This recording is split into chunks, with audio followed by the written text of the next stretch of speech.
Je ne pense pas que c'est une menace pour l'espèce humaine. Moi, je pense que c'est comme le nucléaire, hein, ça dépend de ce qu'on en fait. Donc ça, c'est pour les usages qui sont militaires ou autres. Je ne suis pas partisan et j'espère que ça sera régulé à l'international pour que ça soit empêché. Alors, les menaces, c'est essentiellement par rapport à des usages qui peuvent être des usages mal intentionnés.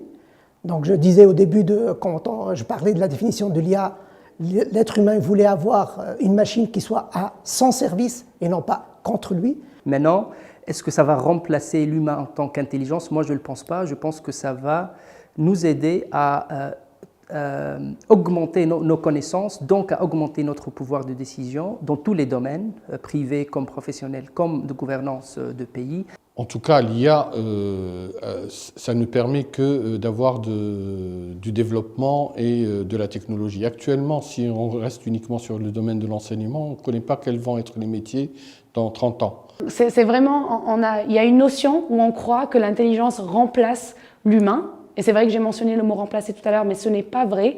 C'est-à-dire aujourd'hui, on crée de nouveaux emplois. Je pense effectivement qu'il va y avoir une perte relativement importante d'emplois, mais ce n'est pas nécessairement une mauvaise chose pour la société. Si vous avez des emplois qui sont dangereux ou ennuyeux, qui sont supprimés, la vraie question, à mon sens, c'est qui contrôle ces technologies qui sont très puissantes et comment on s'assure que l'ensemble de l'humanité en bénéficie. Si nous faisons bien les choses, ce sera une très belle opportunité pour l'humanité, même si d'un point de vue technique, il y aura moins d'emplois que dans le passé. L'intelligence artificielle, elle remplace les process non efficaces. Et ce n'est pas parce qu'il y a quelqu'un qui travaille derrière qu'on va dire non, on ne va pas aller vers l'innovation. Cette personne, on lui crée un nouveau job et c'est comme ça qu'on avance vers l'industrie 4.0 et vers le futur.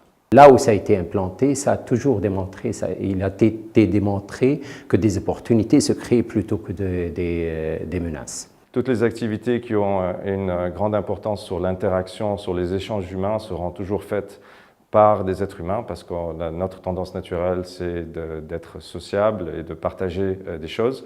Mais d'un point de vue technique, effectivement, plus le temps passe et plus certaines activités qu'on pensait du ressort uniquement de l'humanité vont être faites et dans certains cas mieux faites par des machines.